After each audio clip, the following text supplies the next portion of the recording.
órganos importantes como son el páncreas y el vaso.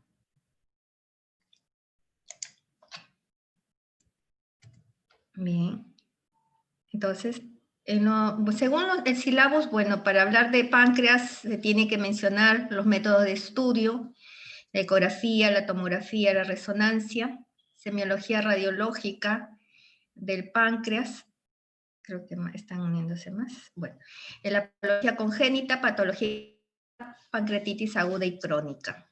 Y en el vaso también enfocado a los métodos de estudio, ¿no? Ecografía, tomografía, resonancia, patología difusa como la esplenomegalia, patología neoplásica benigna y maligna y la hipertensión portal, ¿no? Entonces, los objetivos de la clase teórica diría es conocer las técnicas de imagenología para la evaluación del páncreas y vaso, revisar las características morfológicas, están que se unen, creo, permitir todos. Bien, revisar las características morfológicas de las lesiones focales y difusas pancreáticas y en el vaso por los diferentes métodos de diagnóstico por imágenes, ¿no? Lo importante es que ustedes sepan solicitar el examen, sepan la importancia de cada método, ¿no? Y cómo también solicitarlo bueno, y algunas reconozcan también signos, ¿no? En cuanto a la semiología radiológica, para la adecuada interpretación de los informes radiológicos cuando tengan oportunidad de solicitarlos, ¿no? Entonces, bueno, acá es hablar de patología pancreática, patología del vaso, de la vesícula, del hígado, que ya lo han visto ustedes, ¿no? Es algo que se ve en la práctica diaria en realidad, ¿no? Son pacientes que muchas veces nos llegan al servicio de emergencia. Entonces tenemos que tener la sospecha clínica, ¿no? Este es el caso clínico de un paciente, varón de 55 años, está acudiendo a emergencia con un tiempo de enfermedad de 12 horas, es un cuadro agudo. A ver, veamos, están en espera varios, ¿no? Con un dolor abdominal en el hipocondrio derecho y el epigastrio, y se irradia la espalda, ¿no? También hay el antecedente importante de alcoholismo. Entonces, con este cuadro clínico se tiene que hacer la disquisición diagnóstica, ¿no? Y de en qué orden solicitar los exámenes. Entonces, cuando ustedes ya han hecho las clases anteriores, ¿no? De hígado, de vesícula biliar, entonces también han enfocado cómo solicitar los exámenes, ¿verdad? Siempre para la patología de abdomen. Entonces hay que definir adecuadamente si se refiere a sintomatología o signos que nos orientan hacia patología de víscera sólida o de víscera hueca para empezar con la solicitud de los exámenes. Si sospechamos patología de víscera hueca, que empieza desde el estómago, intestino delgado, intestino grueso, entonces tenemos que tener como método de primera elección a la radiografía de abdomen, ¿verdad? Ya han hecho la clase de radiografía, donde ustedes les solicitan, pues, ¿no? Si sospechan obstrucción, perforación, pues las radiografías en las diferentes proyecciones. Pero si el cuadro clínico les orienta hacia patología de hígado, vesícula biliar, vías biliares, ¿no? Páncreas, vaso, entonces el primer método que ustedes van a solicitar siempre es la ecografía, ¿no? Entonces, en este caso también, como es un paciente de emergencia, han solicitado una radiografía de tórax, ¿no? Aunque no hay cuadro clínico de sintomatología torácica, pero, bueno, también por el contexto actual que tenemos de la epidemia COVID, entonces está como protocolo, pacientes de emergencia, hacerle su prueba rápida y una radiografía de tórax, ¿no? Bueno, en este caso estamos viendo la radiografía de tórax, donde no hay hallazgos significativos, ¿no? Es un pulmón con los campos pulmonares que están demostrando adecuada radiotransparencia, no se ven patrones ni alveolar, ni intersticial, ¿no? Ni los senos costodiafragmáticos están libres, la silueta cardíaca con dimensiones de rango normal, el arco aórtico sin alteraciones. Entonces, descartamos algún problema torácico, ¿no? Entonces, al solicitarle la ecografía de abdomen, siempre, bueno, el capítulo de ahorita pues es páncreas y vaso, pero no se pide una ecografía así solamente, ecografía de páncreas, ecografía de vaso, ¿no? Es solicitarle ecografía abdominal al paciente. Entonces, si queremos evaluar páncreas, es muy, muy importante, ¿no?, que el paciente llegue con adecuada preparación, porque al ser el páncreas un órgano retroperitoneal, entonces, si el paciente no está preparado, es difícil que lo podamos identificar con la ecografía, ¿no? Entonces, ¿cuál sería el objetivo de solicitarle la ecografía al paciente en emergencia? Sería descartarle también problemas asociados, ¿no?, en hígado o en vesícula biliar, ¿no? Como en este caso, el paciente se le realiza la ecografía abdominal y donde se demuestra, ¿no?, la vesícula biliar con una imagen hiperecogénica que condiciona sombra acústica, ¿no? O sea, el paciente es portador de un cálculo en la vesícula biliar. Al desplazarlo al paciente, se evidencia toda esta imagen ecogénica con un nivel, ¿no? Nivel líquido denso por la bilis, ¿no?, o barro biliar acá. Entonces estamos demostrando que hay una patología asociada, ¿no? Y también tenemos que evaluar páncreas, vasos, riñones, todas las vísceras intraabdominales con la ecografía abdominal. Pero muchas veces en emergencia les va a llegar a ustedes el informe páncreas no identificado, no evaluable con la ecografía, ¿no? Es un paciente que viene muy distendido, los intestinos llenos de gases, entonces no permiten evaluar páncreas, ¿no? Entonces, lo importante de esto de rescatar es que a pesar que les diga la ecografía que no se evalúa, o muchas veces que al verlo parcialmente y vemos con característica de normalidad, si tenemos la sospecha clínica de patología pancreática, entonces tiene que solicitarse los exámenes de laboratorio y justifica la realización del examen tomográfico, ¿no? En este caso, la tomografía realizada sin contraste y posteriormente con contraste. Entonces, si la sospecha clínica es de un cuadro agudo, como en este caso, ¿no?, paciente refiere 12 horas, el dolor de repente es intenso, laboratorialmente resulta que tiene los hallazgos que orientan hacia un proceso inflamatorio agudo, entonces la tomografía tiene que ser solicitada con contraste, ¿no? Porque también vemos en emergencia, nos solicitan, paciente llega de noche, la madrugada, no hay quien coloque el contraste, no tienen los resultados de la creatinina, entonces solicitan sin contraste. Entonces, para la mejor evaluación del páncreas, la tomografía debe ser con contraste, ¿no? Entonces, estamos viendo acá, según las imágenes, ¿no? Las imágenes hablan por sí solas, con este cuadro clínico de dolor abdominal agudo, entonces estamos demostrando, ¿no?, ecográficamente que es un paciente portador de litiasis en la vesícula biliar, y tomográficamente estamos demostrando, ¿no?, el cuadro inflamatorio agudo del páncreas, ¿no? Entonces, esto solamente como una introducción para mencionarles, ¿no?, que tenemos una diversidad de una gama de exámenes para la evaluación pancreática. Bueno, vamos a seguir admitiendo acá, ya se unieron. Bien, entonces, en los últimos años, el diagnóstico por imágenes sabemos que se ha beneficiado de los avances tecnológicos y las mejoras en la calidad y la resolución de la imagen. Los equipos son cada vez más modernos, la tecnología, el software, ¿no?, los está haciendo cada vez más asequibles. Anteriormente realizarse una tomografía pues era demasiado costosa y muy difícil, ¿no? Actualmente sabemos que Chiclayo y cada clínica tiene su tomógrafo, hay muchos centros de diagnóstico con tomógrafos ya de última generación.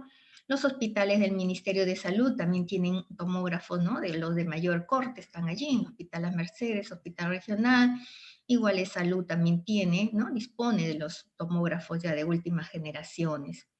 Al igual que los ecógrafos, también ecógrafos tenemos ya de alta gama, de mayor resolución. Entonces, ese equipamiento está beneficiando, ¿no?, para un diagnóstico más temprano, más preciso del paciente. Las técnicas de elección para estudiar lesiones pancreáticas son la tomografía y la resonancia con contraste multifásico. Eso hay que grabarnos, son técnicas de elección, pero no quiere decir que de frente le vamos a pedir. Tenemos un algoritmo siempre. Entonces, evaluamos al paciente. Si es un paciente que sospechamos patología intestinal, su radiografía de abdomen, no dejar a la radiografía de abdomen, tenerla siempre presente para solicitar. Pero si ya por cuadro clínico son ya patología de vísceras sólidas o patologías que comprometen a la vesícula biliar, páncreas, vaso, entonces vamos primero por la ecografía, ¿no? La ecografía es un buen método para evaluar hígado, vesícula, vías biliares. Entonces, pero si ya todo el cuadro clínico nos orienta hacia patología pancreática, sí justifica, sí amerita el estudio de la tomografía o de la resonancia, pero que sea con contraste. Bueno, en esta diapositiva dice multifásico. Entonces, ¿qué quiere decir multifásico? Que esa tomografía tiene que hacerse en varias tomas, ¿no? O sea, sin contraste, con contraste fase arterial y con contraste en fase portal. Entonces, ¿cuál es el problema acá? Que vamos a irradiar a ese paciente 3 veces, un escaneo de abdomen por 3 veces, ¿no? Si sabemos que una tomografía de abdomen equivale pues a 5.000, a la radiación de 5.000 radiografías, imagínense, son la dosis de 15.000 radiografías, ¿no? Entonces tiene que estar justificado el examen también. En algunos centros donde, bueno, no se desea irradiar al paciente o el paciente tiene alergia al contraste yodado, entonces se puede proceder a la resonancia, ¿no?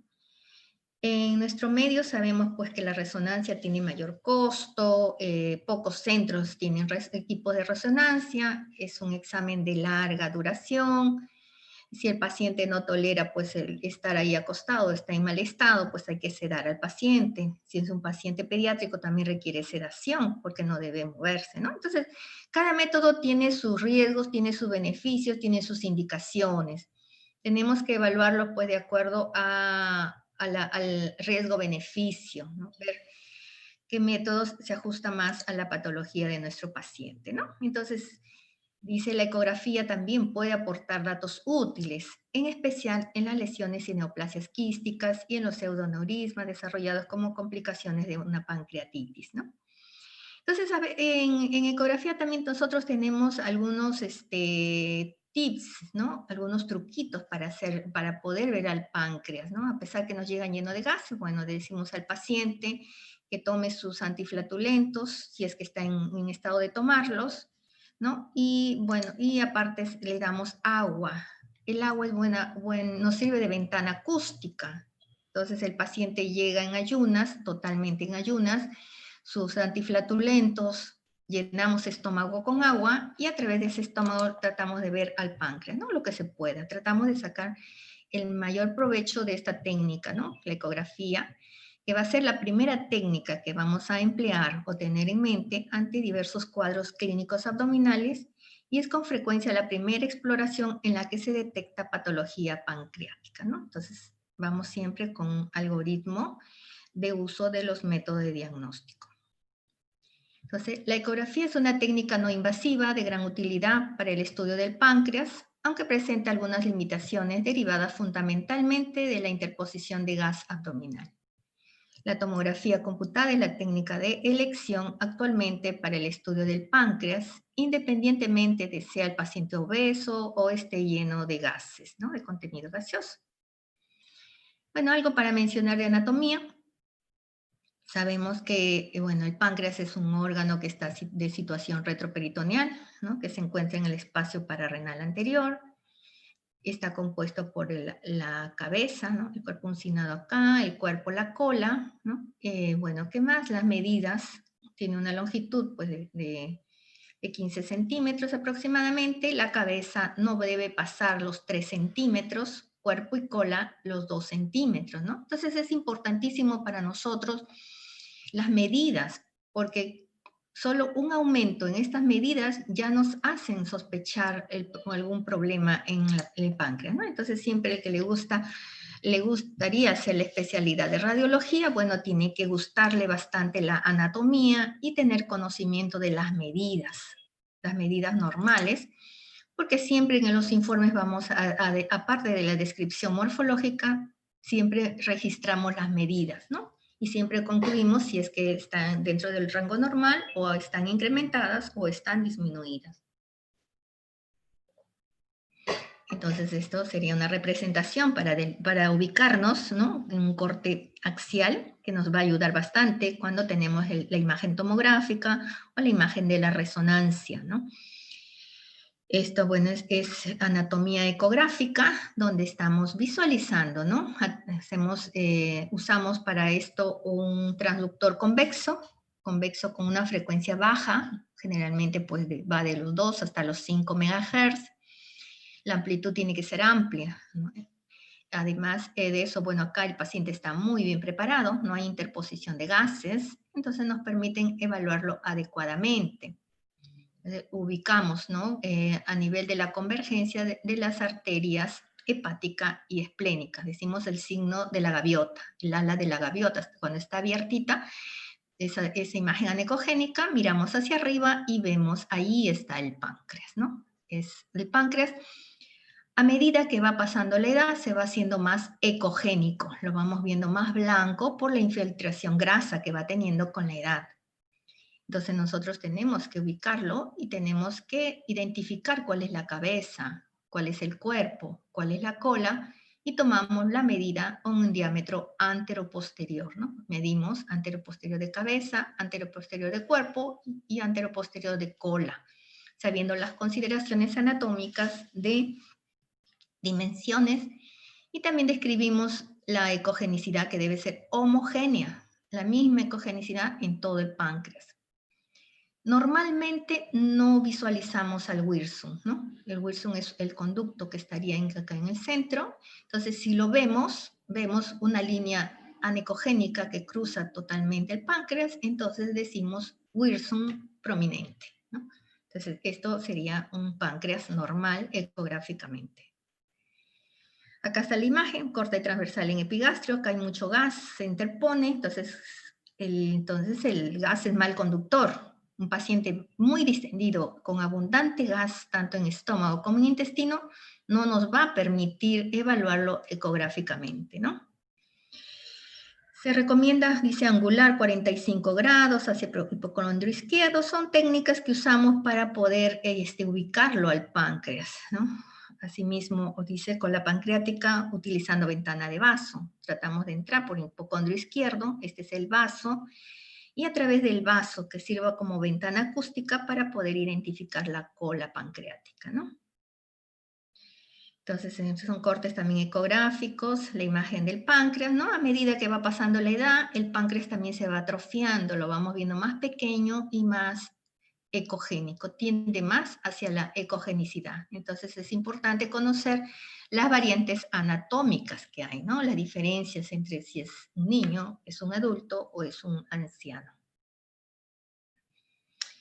También la tomografía, bueno, la tomografía, entonces repetimos que es el método de elección para evaluación pancreática, pero tomografía con contraste, no olvidarnos, ¿no? Porque si ustedes le van a pedir tomografía sin contraste, no van a evaluar adecuadamente ese páncreas, no van a descartar adecuadamente si tiene patología inflamatoria o crónica o neoplásica, ¿no? Porque la densidad se hace igual a la densidad de las asas intestinales que están adyacentes, ¿no? Entonces, si hay asas ahí que no están ni con líquido, ni con gas, ni con entonces se van a confundir, al igual que la misma densidad de los ganglios linfáticos. Entonces, es muy difícil una buena evaluación de páncreas en una tomografía sin contraste. La tomografía debe ser contrastada y debemos evaluar, ¿no?, el patrón de captación de contraste. Entonces, al inicio dijimos, lo ideal que sea trifásica, pero trifásica por la radiación. Entonces, en la práctica nosotros lo hacemos en la fase simple y la fase portal, que es más tardía, para ver la distribución homogénea del contraste en todo el páncreas, ¿no? Evaluamos los bordes, evaluamos también las dimensiones, descartamos si hay o no cálculos, si hay o no dilataciones del Wirsung, ¿no? Alguna patología o algunas lesiones focales también. Entonces, ¿cuándo solicitamos tomografía, ¿no? En paciente ictérico. Paciente que llega con ictericia, sobre todo ictericia de tipo obstructiva, ¿no? Se le hace la ecografía muchas veces les va a decir si hay dilatación de las vías biliares intrahepáticas y extrahepáticas, pero con la EDOCO no se evalúa en su totalidad. por la interposición gaseosa. Y además dice páncreas no evaluable, entonces ni modo, hay que pedirle la tomografía, ¿no? La ecografía ya hasta ahí fue limitante, entonces es obligatorio ya en ictericia obstructiva, donde la ecografía no aporta información, tenemos que pensar en pedirle la tomografía con contraste. ¿Cuándo más pedimos tomografía? En los cuadros de pancreatitis también, pancreatitis aguda o pancreatitis crónica. También para caracterizar lesiones no definidas en ecografía, que son la mayoría, ¿no? Todas las lesiones focales que no se pueden identificar adecuadamente con la ecografía tienen que pasar a tomografía de páncreas. ¿Y cuándo pedimos resonancia? ¿No? La resonancia magnética es una alternativa eficaz, no tanto como la tomografía, para la valoración de la gravedad de los episodios de pancreatitis aguda y determina de forma análoga el porcentaje de necrosis glandular. Entonces, ¿cuál es el objetivo de hacer tomografía o resonancia? Es determinar el grado de compromiso y severidad de las pancreatitis. Es evaluar el tejido que ya está necrótico o el tejido que está viable, ¿no? Para poder tipificar adecuadamente esa pancreatitis y poder también hacer un tratamiento adecuado. La resonancia magnética se menciona que es superior a la tomografía para detectar coledocolitiasis, ¿no? Entonces, ¿por qué? Porque hay la técnica de la colangioresonancia, ¿no? Que ese ya es reconstrucción con software tridimensional para identificar mucho mejor a las vías biliares. Entonces, la ventaja de la resonancia es la ausencia de radiación ionizante y la práctica inocuidad del contraste paramagnético, ¿no? A diferencia del contraste iodado que empleamos, que ustedes saben que es nefrotóxico, entonces el contraste paramagnético de la resonancia muchas veces no tiene esos efectos nocivos. Entonces, esto es para abocarnos en lo que serían las anomalías, ¿no? Pancreáticas. Entonces, siempre bueno, cuando se agrupan las patologías, las vamos agrupando en patologías congénitas, ¿no? Después las inflamatorias, luego las neoplásicas, ¿no? Entonces, en las anomalías pancreáticas congénitas o del desarrollo está el páncreas divisum, ¿no? Que va a ser consecuencia de la fusión fallida de conductos pancreáticos ventral, de Wilson y el dorsal de Santorini durante, dice, la 6ª a 8ª semana de gestación y puede ser diagnosticada tanto en la tomografía como en la resonancia, ¿no? En la tomografía en realidad a veces es difícil de identificar, entonces sería mejor con un método de la resonancia, ¿no? La resonancia sí les puede, con el software, ¿no? De reconstrucción, desdoblar todos esos conductos, ¿no? Que tienen problemas y poder identificar mejor, ¿no? Mire, la tomografía es difícil, ¿no? Bueno, acá está dibujado, pero para nosotros sería difícil decir acá hay un páncreas diviso. En cambio, la resonancia sí es mucho más fácil de identificar, ¿no? Acá está mencionando que existe pues hay un conducto pancreático dorsal, ¿no? Que sería este de acá, que cruza, dice, anterior al colédoco. Este es el colédoco y este es el conducto pancreático dorsal, ¿no? Acá no se ve el páncreas, pero sí se ve su conducto, ¿no? No se une al colédoco, ¿no? Y bueno, aparte se menciona que el conducto ventral no está aquí representado, pero va a ser de menor calibre y se va a unir al colédoco y hay un signo del conducto dorsal dominante. Bueno, en realidad eso sería más importante o más fácil de identificarlo entonces con una resonancia, pero si solicitamos una colangioresonancia también, ¿no? Entonces es importante, si sospechamos anomalías congénitas, entonces la solicitud de la resonancia tiene que venir como resonancia de páncreas, si quieren ver al páncreas, y colangioresonancia también para ver toda la vía biliar. Doctora, ¿Sí? ¿cuál es el signo del conducto dorsal dominante? No entendí esa parte. Ya, mira, no ha salido acá la imagen porque menciona acá, dice en la papila menor, el conducto ventral, la flecha verde, no ha salido la imagen, o sea, se está describiendo pero se ha cortado, no la tengo, por eso no le puedo explicar. Es la que se une al colédoco, menciona.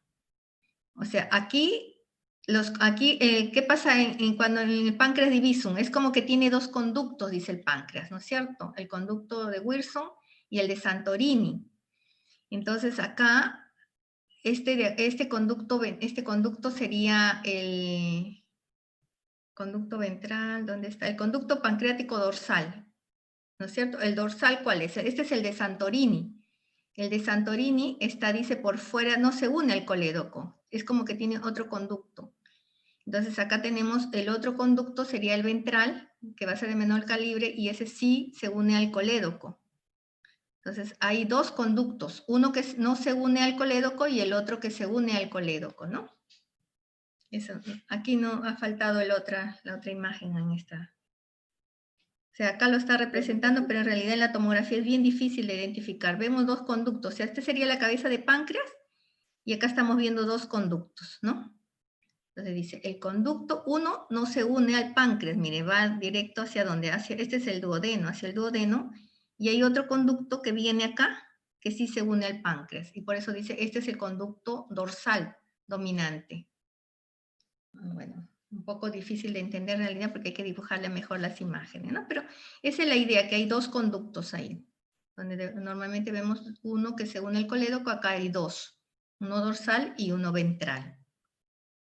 Ah, ese chiquito también. Claro, el de acá, el chiquito, el de acá, ¿no? Ah, Este de ya, acá, doctora. sí. Ya. ¿Y qué es el páncreas anular? También es una anomalía también congénita, rara, ¿no? 0.05% de incidencia. Un anillo de tejido pancreático va a envolver la porción descendente del duodeno, ¿no? Entonces aquí tenemos está el signo del anillo que está envolviendo, ¿no? La segunda porción. Entonces, esto se caracteriza porque da cuadros oclusivos, ¿no? También se asocia, pues, a otras anomalías congénitas, como malrotación intestinal, atresias esofágicas, síndrome de Down, cardiopatías, ¿no? Entonces, cuando llega un paciente con cuadro clínico de oclusión intestinal, se le va a pedir primero la radiografía, ¿no? Entonces, el signo radiográfico que identificamos en la radiografía de abdomen simple de pie es el signo de la doble burbuja, ¿no?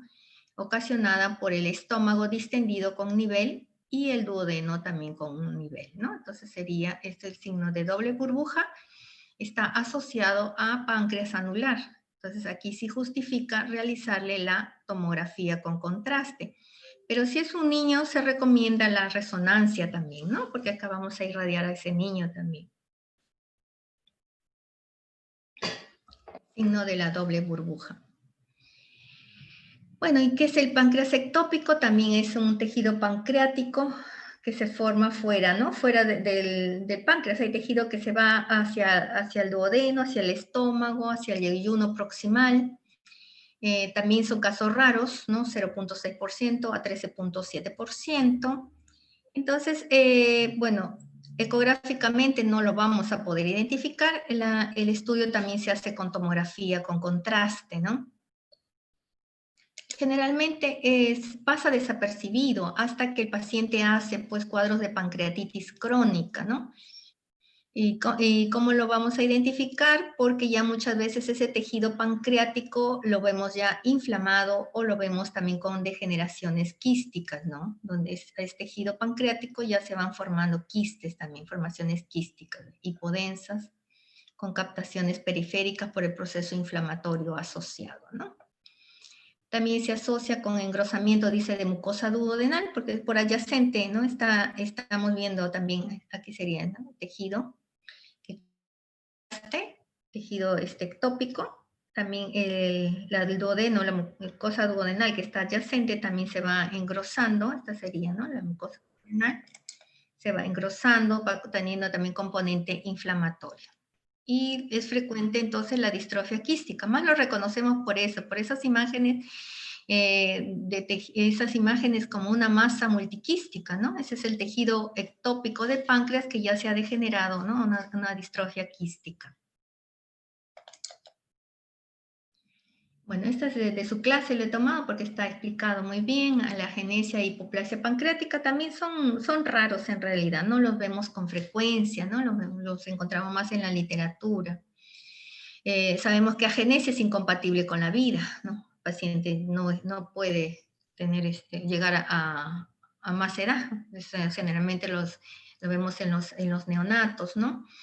Se asocia con otras malformaciones como aplasia también de vías biliares, poliesplenia, retardo de crecimientos intrauterinos, hay mutación de proteínas de desarrollo, ¿no? Entonces, en realidad en la práctica no se ve esto con frecuencia, ¿no? Salvo que los que hacen radiología pediátrica o en los centros, institutos, ¿no? De ginecobstetricia, donde hay niños, donde se refieren a esos niños con malformaciones.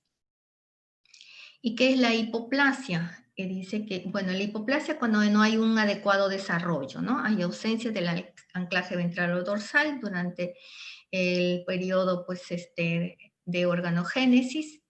Dice que hay agenesia parcial del páncreas dorsal, ¿no? Con mayor frecuencia que el ventral. Se asocia también a las pancreatitis, ¿no? Entonces, en estos casos, en realidad, el diagnóstico se hace tardíamente, ¿no? Al igual que en el caso anterior, el paciente que llega con procesos de pancreatitis crónica, ¿no? Sintomatología de dolor abdominal, laboratorialmente orientan a pancreatitis crónica, entonces hay que tener la sospecha también de que estemos ante una anomalía congénita. Entonces se le hace la tomografía y solamente se ve acá, miren, en la cabeza del páncreas, ¿no? Entonces, por más que se busque el resto, ¿no? Se le hace más cortes, ya no se ubica ni cuerpo ni cola. Eso es una hipoplasia, no se ha formado ni el cuerpo ni la cola, solamente la cabeza. Bueno, los quistes pancreáticos también, eso sí es más frecuente, ¿no? Sobre todo los congénitos se identifican como masas palpables, asintomáticos, ¿no? Es un hallazgo casual cuando se hace la ecografía, estamos realizando ecografía que le piden por dolor abdominal, ¿no? Vamos a evaluar páncreas y vemos un páncreas aumentado de tamaño con una imagen quística. Entonces, ahí el diagnóstico diferencial son o es congénito o es un pseudoquiste. Entonces, ¿cómo podemos definir si es un pseudoquiste, si es congénito? Por el antecedente, ¿no? Los pseudoquistes tienen un antecedente de pancreatitis previa. Entonces, es importante preguntarle al paciente, ¿no? ¿Usted ha tenido un cuadro de pancreatitis? Le dice, nunca ha tenido estos síntomas, tampoco. Entonces, lo más probable es que se trate de quistes pancreáticos congénitos, ¿no? También están asociados con la enfermedad de von Hippel-Lindau, ¿no? Y se encuentran con más frecuencia en cuerpo y cola. Pueden ser únicos, pueden ser múltiples, como en este caso, ¿no? Esta es la tomografía contrastada, donde vemos al páncreas que está totalmente aumentado de tamaño, ¿no? Difusamente aumentado de tamaño. La densidad es heterogénea por la presencia de múltiples imágenes hipodensas pequeñas, ¿no? Con índices de atenuación líquida, no captadoras de contraste, ¿no? El paciente tiene ese antecedente, pues, que no tiene síntomas, entonces es ya comprobado que se trataría de proceso congénito. Y ahora en la patología, ya vimos todo lo que respecta a los procesos congénitos, ahora vienen las patologías inflamatorias y las neoplásicas. En las inflamatorias están las pancreatitis, que pueden ser agudas o pueden ser crónicas. Las neoplásicas benignas o malignas.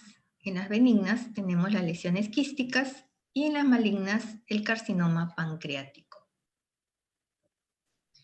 Y solamente este es para mencionarles el algoritmo que se emplea, ¿no?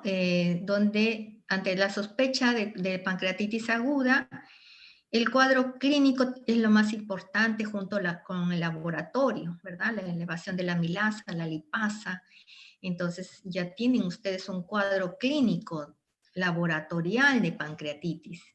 Entonces ya ahorita viene el algoritmo, ¿no? Que solicitan la ecografía o la tomografía de emergencia.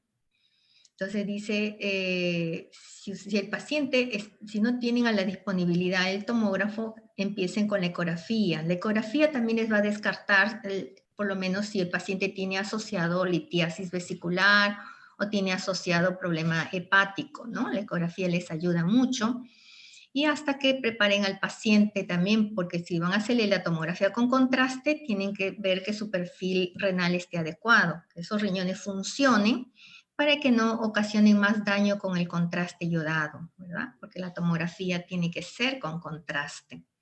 Entonces, siempre tener eso, ¿no? Entonces, agotar la parte clínica laboratorial, continuar con los métodos que no dañen al paciente, ¿no? Los menos nocivos, los más rápidos, que es la ecografía, y posteriormente la tomografía con contraste.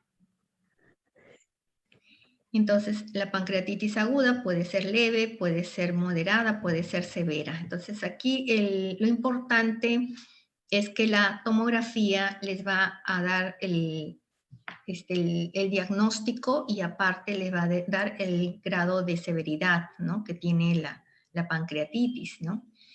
Entonces, en tomografía están los criterios, desde 1990, ¿no? Se manejan los criterios de Baltasar, índice de severidad.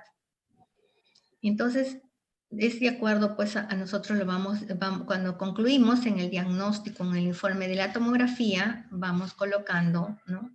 Criterio de Baltasar A, B, C, D o E, dependiendo de los hallazgos que encontremos, ¿no? Baltasar A es cuando el páncreas es normal, 0 puntos de severidad. Baltasar B, hay aumento de tamaño focal o difuso del páncreas, tiene 1 punto de severidad. Baltasar C, hay anomalías pancreáticas intrínsecas con cambios inflamatorios en la grasa peripancreática, 2 puntos de severidad. Baltasar D, hay colección pero única, mal definida, ¿no? 3 puntos. Y Baltasar E, hay 2 o más colecciones o también la presencia de gas en el páncreas o peripancreático. Tiene 4 puntos, ¿no? Entonces, esos puntos nos determinan también el porcentaje de necrosis pancreática, ¿no? 0 puntos, 0% de necrosis.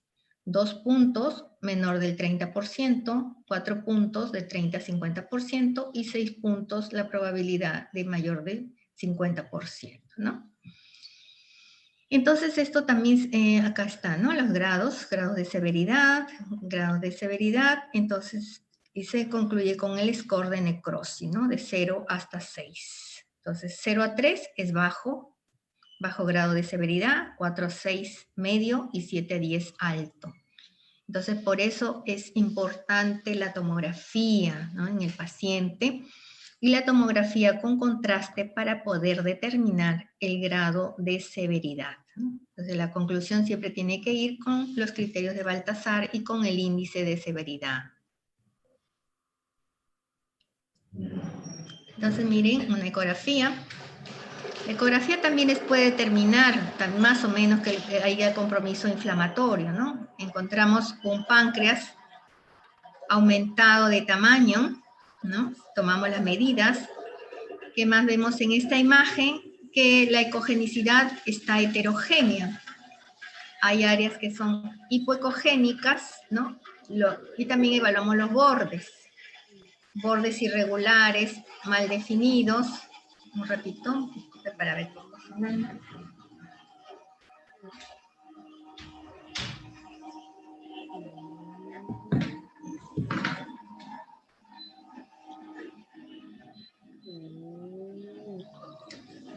Disculpen, es el aire acondicionado acá.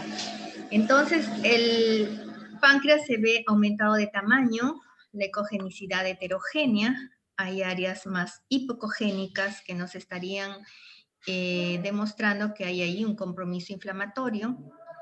¿Qué más? Los bordes se van haciendo muy irregulares por compromiso de esa grasa peripancreática, ¿no? Lo normal es que el páncreas se vea definido por un halo hipoecogénico que represente a la grasa peripancreática. Entonces, cuando vemos esta imagen, podemos concluir que hay una alteración tanto en la ecogenicidad como en los márgenes, ¿no? Que son compatibles con un cuadro de pancreatitis aguda. La tomografía demuestra mucho mejor, ¿no? Este es un paciente de 72 años, pancreatitis aguda grave. Ya se determina, miren, el páncreas ya no es ese páncreas normal, homogéneo, ¿no? Captador de contraste, nada, ya pierde su morfología, aumenta de tamaño, los bordes se van haciendo irregulares y se les asocia a colecciones. Entonces, hablar de colección ya es hablar, pues, de Baltasar D o Baltasar E, que son grados de severidad, ¿no? Bueno, acá dice paciente, hay una afectación inflamatoria de toda la grasa peripancreática, de bordes mal definidos que va englobando la totalidad de la glándula, ¿no? Este es un grado de severidad ya Baltasar E. Esta es una ecografía, ¿no? Donde al paciente le hacen 4 meses después y se sigue viendo una colección mal definida, ¿no? Y ha evolucionado pseudoquiste, porque la complicación de las pancreatitis graves es hacer pseudoquistes, ¿no? Imágenes quísticas asociadas.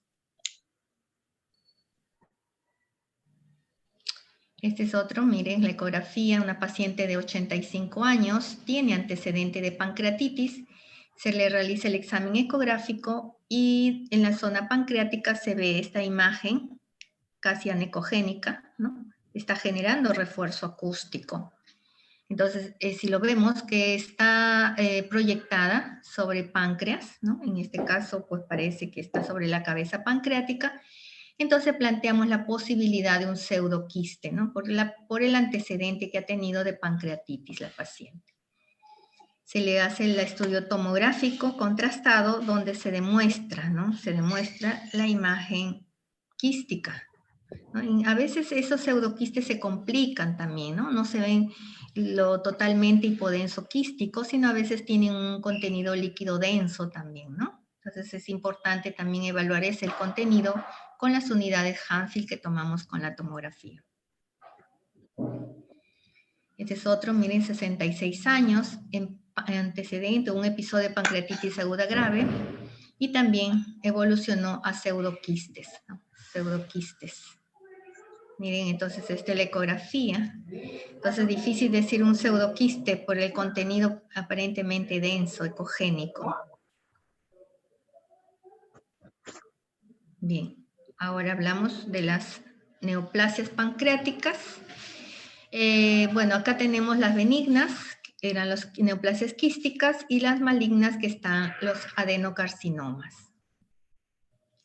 La ecografía también. En ecografía lo vamos a ver como masas sólidas, ¿no? Identificamos cuando la lesión es grande. Lesiones pequeñitas, nodulares, menos de 10 milímetros, es difícil identificarlos con la ecografía, ¿no? Generalmente ya lo diagnosticamos cuando está en un estadio más avanzado. Son hipoecogénicas, de márgenes mal definidos, y también se asocian con dilatación del conducto pancreático, del huirso, ¿no? Que normalmente no lo identificamos. En estos casos sí, vemos como una lesión nodular sólida hipoecoica asociado a dilatación de ese conducto pancreático. Entonces, la tomografía es la técnica de elección ante sospecha de neoplasia de páncreas. Generalmente las vemos como áreas de menor atenuación debido a la menor vascularización del tumor respecto a la glándula pancreática, ¿no?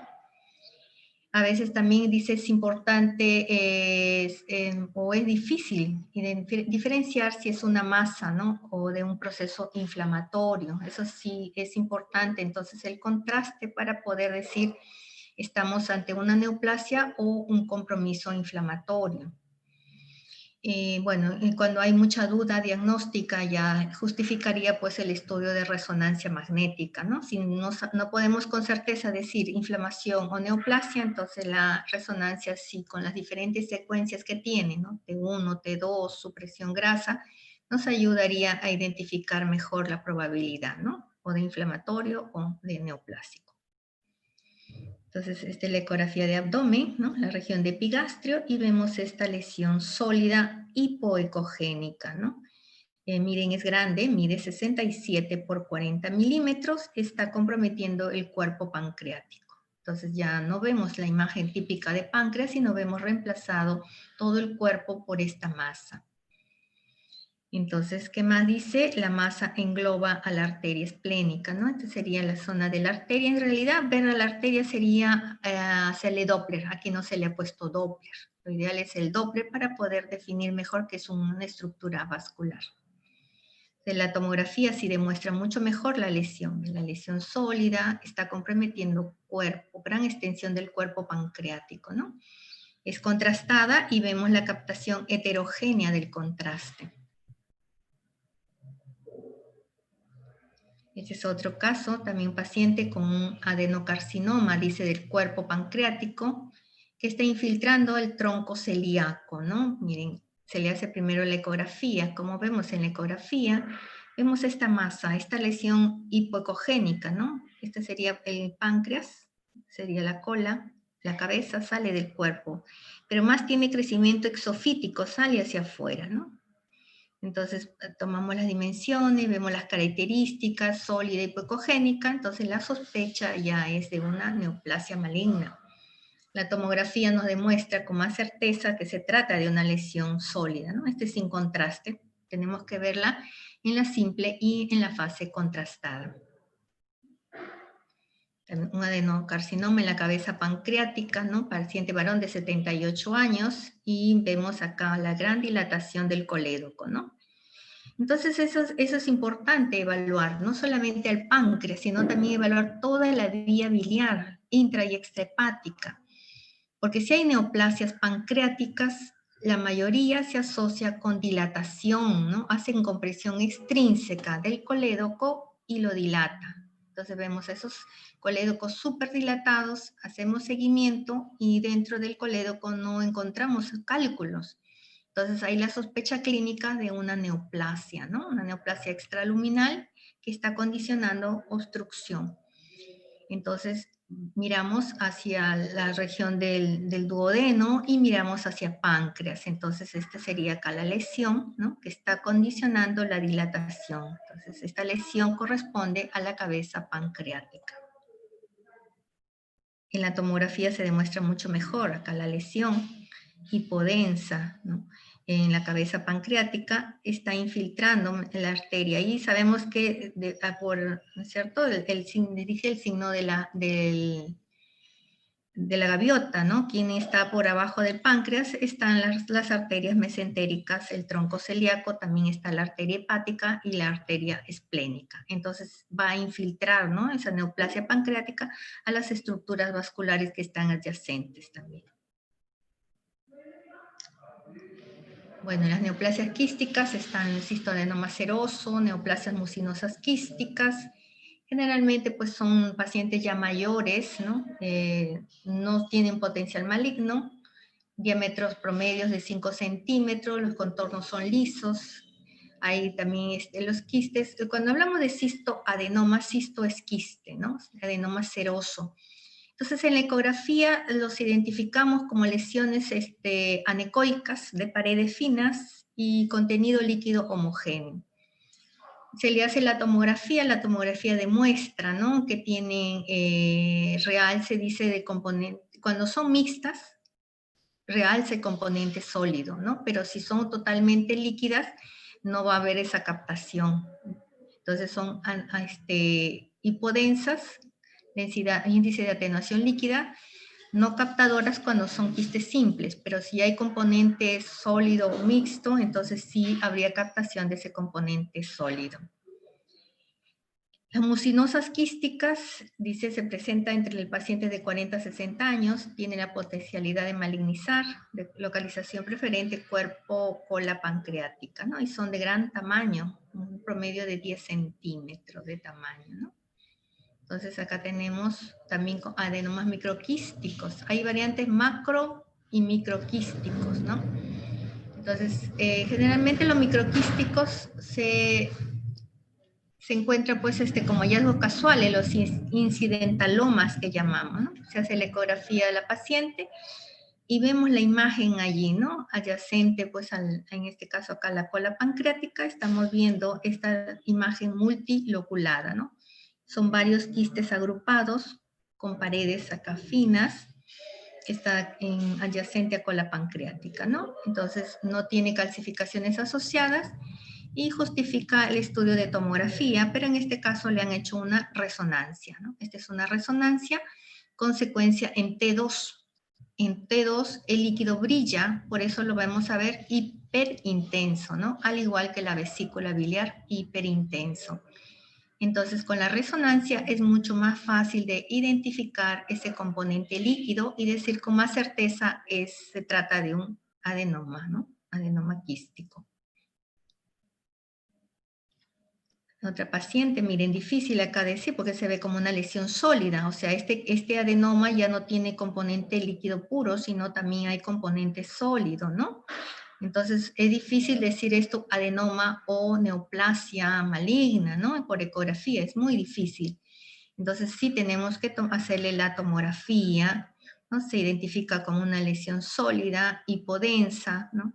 Heterogénea, está captando tenuemente el contraste que se le ha administrado.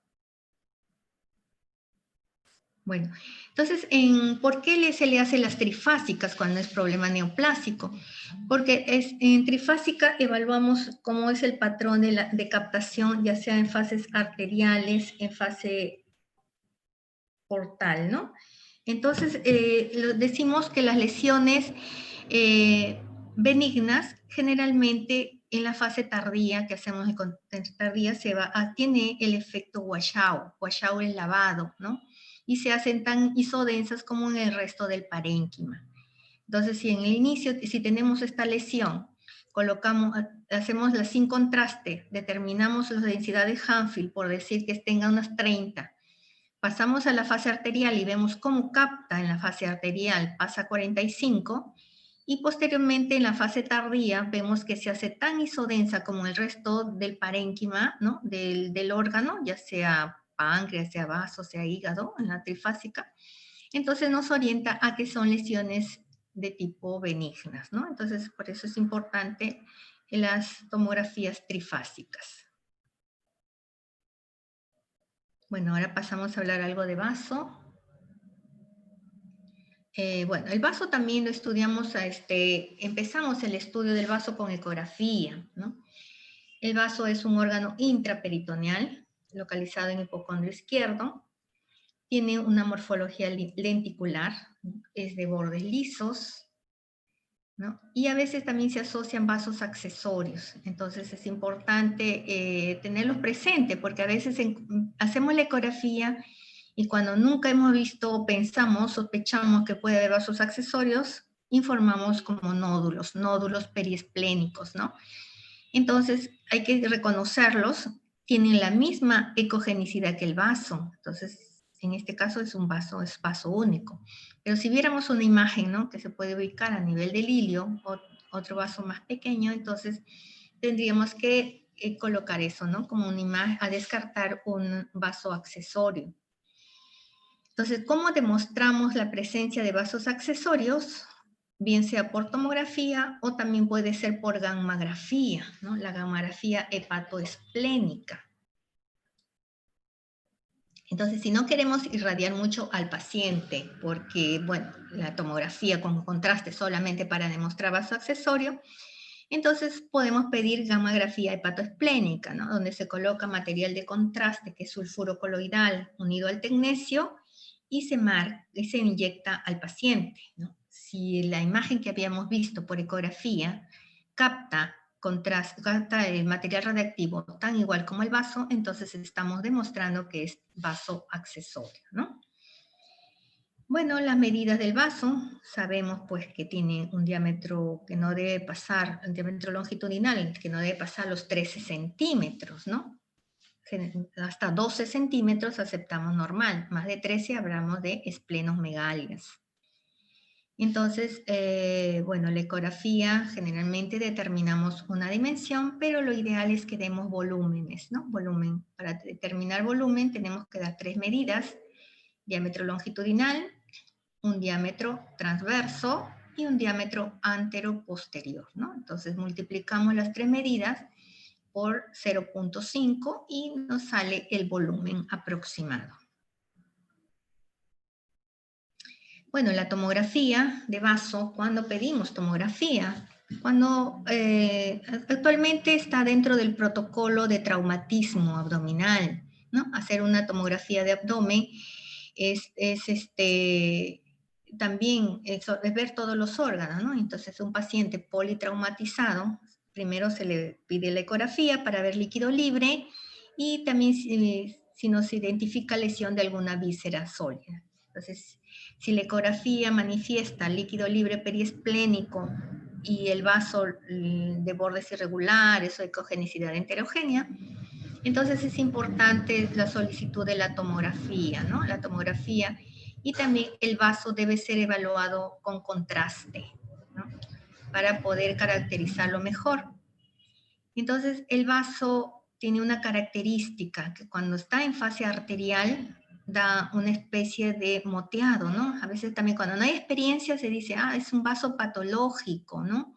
Pero no, ese es el llenado arterial normal. Entonces, pasamos al control de fase venosa portal y ya la distribución del contraste es homogéneo en todo el vaso, ¿no? Entonces, estos son los estudios trifásicos. Un estudio basal sin contraste, un estudio en fase arterial y un estudio en fase venosa o portal, ¿no? Entonces, eso ayuda pues en las patologías de hígado, de páncreas y de vaso. Entonces, también cuando hay lesiones neoplásicas, en estudio trifásico, y la patología inflamatoria también, ¿no? Una tomografía contrastada. Y la resonancia, bueno, la resonancia la solicitamos cuando tenemos duda con los métodos de tomografía o cuando el paciente no puede ser evaluado tomográficamente porque es alérgico al contraste o porque el paciente, bueno, no desea someterse a las radiaciones de la tomografía, ¿no? Entonces, tenemos la opción de solicitarle una resonancia, ¿no? Resonancia también de abdomen enfocada hacia vaso, ¿no? Vaso en toda la secuencia donde vamos a ver la distribución también homogénea, ¿no? Del contraste, ¿no? Y sabemos que dice en T1 tiene baja señal. Miren acá comparado con el hígado de menor señal. En cambio, en T2 la señal, este es T2, la señal va a ser mayor, ¿no? Que el hígado. Entonces eso es para comparar también cómo se ve con respecto al hígado. Bueno, acá lo que le mencionaba, los vasos accesorios, ¿no? Entonces acá tenemos a la ecografía y a veces encontramos esas imágenes adyacentes, ¿no? Y hacemos la tomo y demostramos la imagen que nos parecían nódulos y se están enfocando con una pequeña área nodular, ¿no? Entonces se demuestra con la tomografía que es un vaso accesorio. Ha captado el contraste tan igual con la misma densidad que el vaso restante. Bueno, y estas son las medidas del vaso, ¿no? Hablar de esplenomegalia. Bueno, si tenemos una radiografía de abdomen, si encontramos la elevación del hemidiafragma mucho mayor a lo habitual, ¿no? Porque sabemos que no debe tener esta elevación, más elevado es el hemidiafragma derecho, no el izquierdo, entonces hay la sospecha clínica, ¿no? De una esplenomegalia, aparte de toda esta opacidad que representa la sombra esplénica, ¿no? Entonces, el método más confiable para esplenomegalia, pues es la ecografía. Hacemos la ecografía y determinamos las dimensiones del vaso, ¿no? Esplenomegalia, bueno, las medidas normales generalmente encontramos un longitudinal de 12 centímetros, un diámetro transversal de 7 centímetros y un anteroposterior de 4 centímetros. Decimos que la esplenomegalia es leve cuando mide de 13 a 15 centímetros, moderada de 15 a 18 centímetros y severa mayor de 18 centímetros, ¿no? Entonces esto vamos de acuerdo al diámetro longitudinal para poder ir concluyendo, ¿no? Si estamos ante una esplenomegalia leve, moderada o severa. Bueno, ¿hasta allí alguna pregunta?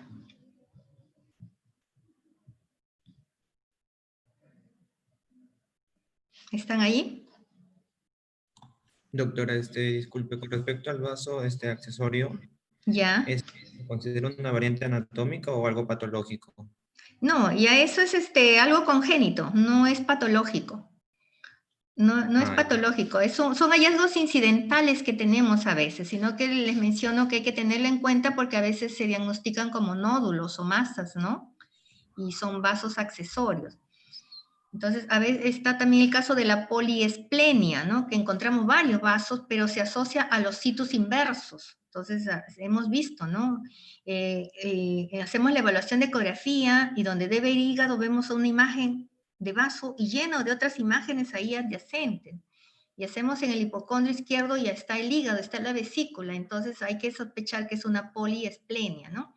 Se le hace la tomografía y se demuestra, pues, que aparte del situs inverso está la poliesplenia, ¿no? Entonces, son casos raros, pero hay que tenerlos en cuenta porque cuando se nos presenta, podemos hacer diagnóstico de masas, ¿no? De pseudomasas, y resultó siendo los vasos accesorios. Entonces hay que solicitarle, pues, o bien tienen a ustedes a la tomografía con contraste, o también tienen a la gammagrafía hepatoesplénica también, ¿no? Que es un buen método y que demuestra con certeza también que se trata de tejido esplénico, ¿no? Gracias por la pregunta para aclarar lo de la poliesplenia. Bien, también entonces en el vaso también hay lesiones quísticas, ¿no? Lesiones quísticas que pueden ser congénitas, pueden ser postraumáticas o poder tener origen inflamatorio, generalmente por el equinococcus, ¿no? Entonces, cuando son congénitos, son lesiones, y en la ecografía las vemos como anicogénicas, contenido líquido homogéneo, bordes definidos, generan refuerzo acústico, le ponemos Doppler, sale negativo.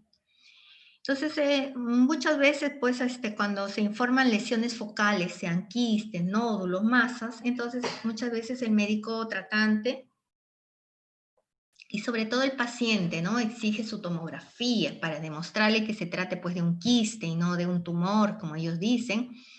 Entonces se le hace la tomografía, pues, ¿no? Como en este caso con contraste, en donde demostramos, pues ahí, ¿no? La imagen hipodensa, no captadora de contraste, la pared es muy fina, los bordes son definidos y las unidades Hanfi nos deben dar, pues, densidades líquidas, ¿no? No pasan de los 15 unidades Hanfi.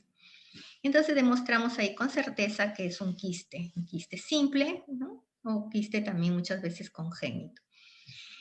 Bueno, entonces ya los controles posteriores para ese quiste solamente son con la ecografía, ¿no? Y hay que llevar siempre el control de la medida, porque a veces los quistes también pueden complicarse, ¿no? Pueden romperse, pueden abscedarse, o casos muy raros también que pueden malignizarse. Entonces sí hay que hacerle seguimiento a los quistes, ¿no? Postraumáticos también hemos visto, un paciente que ha sufrido un accidente, un traumatismo abdominal, donde hubo laceración esplénica, hubo un hematoma, entonces ese hematoma posteriormente da origen a una imagen hipodensa con índices de atenuaciones líquidas, porque eso, la sangre, ustedes saben que con el tiempo se hace más hipodenso con densidades que se acercan al agua, ¿no? Densidades líquidas. Entonces ya tenemos ahí la formación de quistes postraumáticos, ¿no? Pero a diferencia de los quistes congénitos, los postraumáticos tienen bordes más irregulares y la densidad es mayor que la de los quistes congénitos, ¿no? En cambio, las lesiones de origen equinocócico son lesiones circunscritas, pero tienen septos, son septados y tienen calcificaciones a veces periféricas, ¿no? Entonces eso nos ayudaría a diferenciar el tipo de quiste, ¿no? Entonces, cuando nosotros encontramos lesiones quísticas, siempre la describimos como lesiones quísticas simples o lesiones quísticas complejas o complicadas, ¿no? Entonces, cuando decimos lesión quística complicada, cuando primero hacemos un control y vemos que el quiste está así bien definido, y le hacemos otro control y vemos que ese quiste pierde la forma, tiene contenido denso, y el paciente tiene un cuadro clínico también que orienta, pues, hacia un proceso inflamatorio, entonces podríamos estar sospechando de un quiste abscedado. Entonces hablamos de un quiste complicado, se complicó, estuvo simple y luego pasó. Pero si desde un inicio vemos que el quiste tiene bordes irregulares, tiene septos, tiene calcificaciones, entonces le llamamos quiste complejo. Si el quiste tiene componente líquido y aparte componente sólido, entonces nosotros le llamamos una lesión mixta. Y tenemos que decir quién predomina, si predomina lo líquido o predomina lo sólido. Entonces, si predomina lo líquido, entonces decimos un quiste, ¿no es cierto? Una lesión mixta, predominantemente quística. Pero si predomina lo sólido y el componente líquido, hablamos de lesión mixta, predominantemente sólida, con áreas líquidas o centrales o periféricas, ¿no? Entonces nosotros vamos así haciendo la descripción y vamos haciendo la tipificación de todas las lesiones quísticas. Miren esta la ecografía, ¿no? En la ecografía está el vaso en su totalidad, Vemos la imagen quística, ¿no? Lesión quística de bordes parcialmente irregulares, ¿no? Y hay irregularidades, pero el contenido es anecoico. Da refuerzo. Entonces, cuando la lesión es más líquida, más refuerzo nos condiciona, ¿no? Entonces, hablar de refuerzo en una lesión focal es generalmente hablar de lesión benigna, orienta benignidad. Entonces, bueno, en este caso fue un quiste epidermoide, ¿no? Quiste también son quistes dentro de los quistes congénitos. Son bien delimitadas, tienen pared fina y no cambian con el tiempo. Se le hace seguimiento al paciente, controles ecográficos. Al inicio, los controles se recomiendan pues 3 meses, luego se va distanciando, 6 meses, si no hay cambios, al año, y posteriormente anualmente, ¿no? Al año, ¿no? Debido a que no hay cambios. En cambio, los pseudoquistes, o en este caso ya sería una lesión compleja, quiste complejo, miren, bordes irregulares, septos en su interior, ¿no? Septos gruesos en su interior. A veces tienen calcificaciones también que se asocian, calcificaciones, ¿no? Entonces, hablar de quistes complejos ya es hablar de sospecha, pues, de quistes hidatídicos, ¿no? Hidatidosis, la primera posibilidad. También se pueden asociar, menciona, con infartos, ¿no? O paciente también que ha tenido antecedente traumático también, ¿no? Un hematoma con degeneraciones o con degeneraciones quísticas también puede dar esta imagen, ¿no? De lesiones quísticas complejas. En cambio, miren, si encontramos esta gran lesión, ¿no? Está comprometiendo al vaso. Este es tejido esplénico que está todavía preservado, pero alrededor, miren, toda esta imagen hipocogénica heterogénea, ¿no? Tiene componente líquido y componente aparentemente sólido, ¿no? Hay, entonces, aparte del cuadro clínico del paciente, un cuadro clínico infeccioso, fiebre, ¿no? Laboratorialmente nos habla de un cuadro séptico, entonces nos da la sospecha clínica de un absceso, ¿no?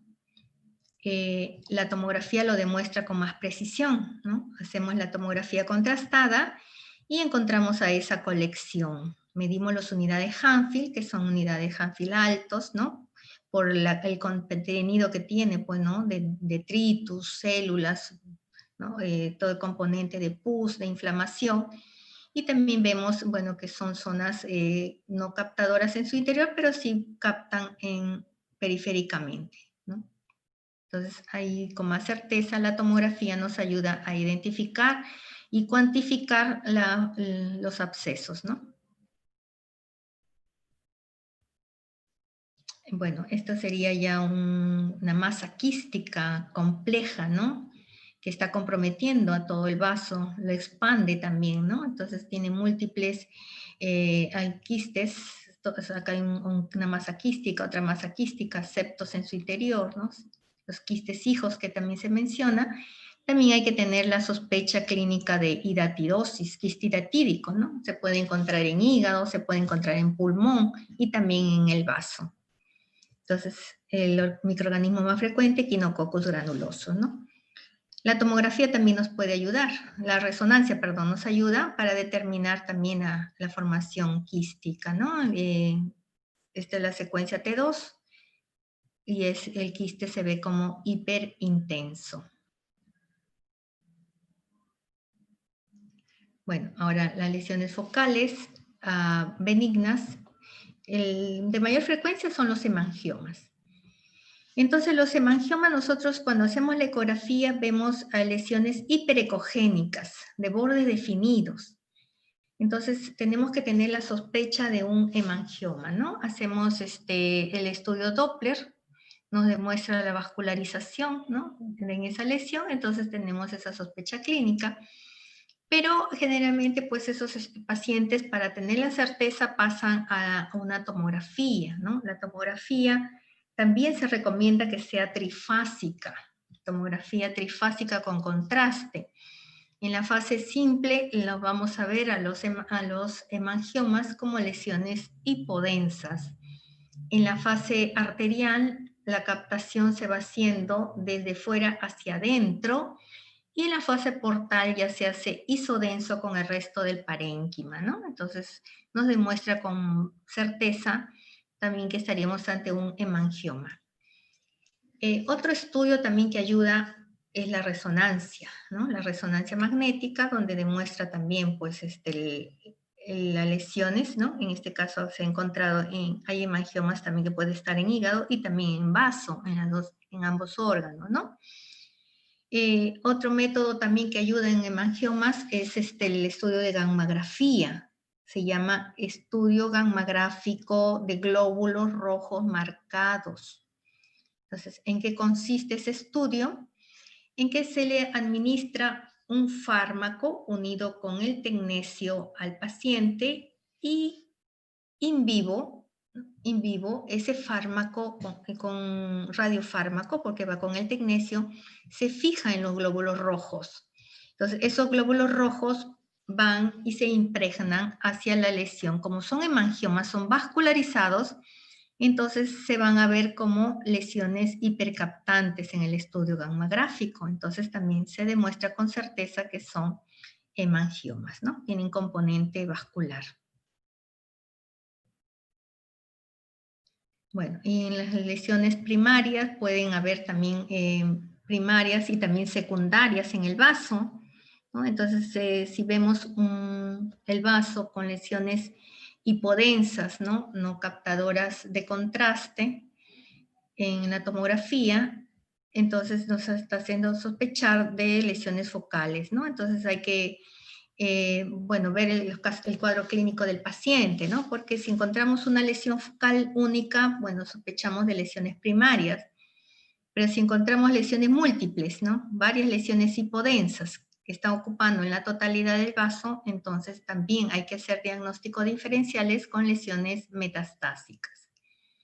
Entonces, en este caso ha sido linfoma con presentación de multinodular, ¿no? Entonces, el linfoma, el vaso se puede ver afectado en la enfermedad de Hodgkin como en la no Hodgkin, ¿no? Y aparte de eso hay que buscar otros signos también, pues, ¿no? Las adenopatías que se pueden asociar. Y bueno, la evaluación no solamente se va a enfocar, pues si tenemos una tomografía no solamente vamos a ver vaso, tenemos que ver todo. Tenemos que ver el hígado, tenemos que ver la vesícula, páncreas, todos los órganos intraabdominales, ¿no? Sino que por motivos didácticos separamos páncreas, separamos vaso. Pero cuando nosotros hacemos el estudio pues, de tomografías, de resonancias, vamos evaluando todos los órganos, órgano por órgano, y vamos describiéndolo, describiendo sus características, los patrones de captación que tengan las lesiones, el tamaño, la localización, describimos los bordes, describimos si tienen sospechas de benignidad o de malignidad, orientamos las posibilidades diagnósticas, todos basados en patrones. Bueno, y otro tema que es importante también mencionar que el traumatismo esplénico también es frecuente. Entonces, el paciente cuando tiene un trauma abdominal llega pues a emergencia, nos solicitan la ecografía, entonces a veces el paciente no es fácil de movilizar porque viene pues o con fracturas costales o está pues en mal estado, viene con oxígeno, ¿no? Entonces, para ver el vaso ecográficamente nosotros hacemos oblicuar al paciente, ¿no? Póngase en oblicua, movilícese para tratar de desplazarlo. Tome bastante aire, inspire, ¿no? Pero si tenemos esa dificultad, entonces tenemos que mencionarla en la ecografía y es importantísimo, pues, si hay el antecedente de traumatismo, decir si hay líquido libre o no. La ecofaz se llama, ecofaz, en donde tenemos que evaluar eso, evaluar los espacios, ¿no? Entonces, si estamos haciendo ecografía, decir si hay o no líquido libre en la fosa esplénica, a nivel subdiafragmático, ¿no? A nivel del Morrison en el lado derecho o en el espacio esplenorenal, ¿no? Entonces, que nos hagan sospechar que haya lesiones de vaso. Entonces, el método ideal para traumatismo esplénico es la tomografía con contraste, ¿no? Entonces, eso les menciono porque nos llegan los pacientes, llegan pues noche de emergencia y les piden sin contraste. Entonces, la tomografía sin contraste sí les va a determinar, pues, ¿no? Que hay líquido libre, de menos densidad de Hanfield, ustedes dicen es hemático, estamos en un hemoperitoneo. Les puede determinar que hay alteraciones en la densidad, ¿no? Que no es una densidad homogénea, entonces, pero hasta ahí se puede quedar. En cambio, hacerle con contraste determina mucho mejor, ¿no? Ese patrón de captación, determina mucho mejor si estamos ante una laceración o hasta un daño de severidad, ¿no? De compromiso esplénico. Entonces hay una escala de severidad también de daño esplénico, ¿no? Entonces donde hay criterios y lo va graduando hasta el grado 5. Entonces, tomográficamente sí debemos concluir con estos criterios de severidad, ¿no? Decir que si estamos ante un hematoma subcapsular, si estamos ante un hematoma intraparenquimatoso, si hay laceraciones, determinar el tamaño de la laceración, porque el tamaño de la laceración también se va dando los grados, ¿no? Grados de severidad también para ese traumatismo, ¿no? Y eso también ayuda para determinar la conducta, si es una conducta quirúrgica o es una conducta expectante también con el paciente, ¿no? Entonces hay que recordar eso, que el estudio debe ser con contraste. Y bueno, las conclusiones, bueno, antes de las conclusiones, a ver, me gustaría escucharlos. Algo más de todo lo que han leído ustedes en las 2 clases que tienen ahí en la plataforma, que no se ha mencionado acá.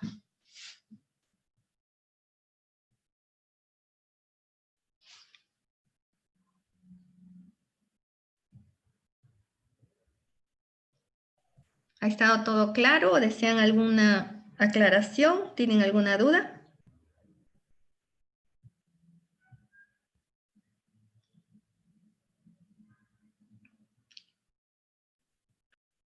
¿Están allí o están en silencio? ¿Qué pasa? A ver. Todo claro, doctora. Sí. Bien, bueno, está bien. Tienen bastante material ustedes, ¿ah? Y veo que las ponencias que les han subido de Lima están bien, están con audio, o sea, pueden también acceder a ellas. La parte práctica también que van a ver, ¿no? Con más casos, o sea, tienen bastante información. Lo importante, lo que se ha querido resaltar en la clase es la importancia de cómo solicitar los exámenes, ¿verdad? Porque a veces nos encontramos en el hospital, en emergencia, y las solicitudes no son las más adecuadas, y muchas veces el paciente regresa nuevamente y estamos irradiando nuevamente al paciente, ¿no?